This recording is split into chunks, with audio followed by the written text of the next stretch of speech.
नमस्कार, आप देख रहे हैं हिंद फोकस न्यूज और मैं हूं आपके साथ वैशाली। और अब बात करेंगे दिल्ली की। देश की राजधानी दिल्ली की पहचान सीएनजी ऑटो से भी होती है। अब यही सीएनजी ऑटो शायद भविष्य में आपको दिल्ली की सड़कों पर देखने को ना मिले। दिल्ली सरकार ने इलेक्ट्रिक वाहनों ईवी 2.0 नीति का मसौदा तैयार किया है। दिल्ली सरकार की मंजूरी मिलने पर इसे लागू किया जाएगा। नई ईवी नीति के तहत 15 अगस्त 2025 से सीएनजी ऑटो के रजिस्ट्रेशन नहीं किए जाएंगे।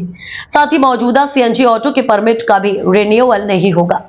इसकी जगह सिर्फ इलेक्ट्रिक ऑटो को दिल्ली की सड़कों पर चलने की मंजूरी होगी।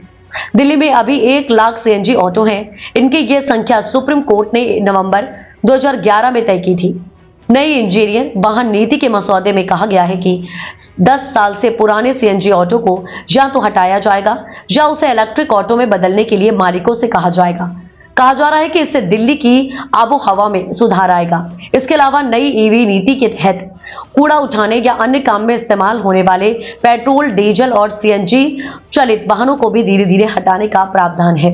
ऐसे सभी वाहनों की जगह 31 दिसंबर 2027 तक इलेक्ट्रिक चलित वाहन इस्तेमाल करने होंगे। नई नीति में कहा गया है कि नए पेट्रोल, डीजल और सीएनजी 2 पहिया वाहनों का रजिस्ट्रेशन भी 15 अगस्त 2026 से बंद किया जाएगा।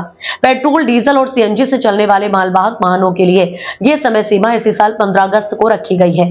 नई नीति के मसौदे में प्रस्ताव है कि डीटीसी और डीआईएमटीएस की बसों को इलेक्ट्रिक से चलने वाला ही रखा जाएगा।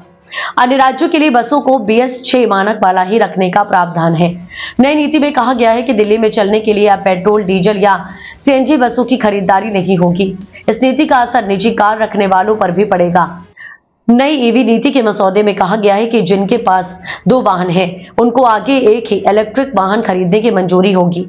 दिल्ली सरकार के अधिकारियों के मुताबिक मसौदे पर चर्चा जारी है। साथ ही इसमें कुछ बदलाव किए जा सकते हैं, जिसके बाद दिल्ली सरकार की कैबिनेट में इसे पास कराने के लिए रखा जाएगा। मौजूदा ईवी नीति 31 मार्च 2025 को खत्म हो चुकी है, जिसे और 15 दिन के लिए बढ़ाया जाएगा। दिल्ली की इस रिपोर्ट पर आपकी क्या राय है, हमें कमेंट में जरूर बताएं। ऐसे ही तमाम अपडेट्स के लिए देखते रहिए हिंद फोकस न्यूज।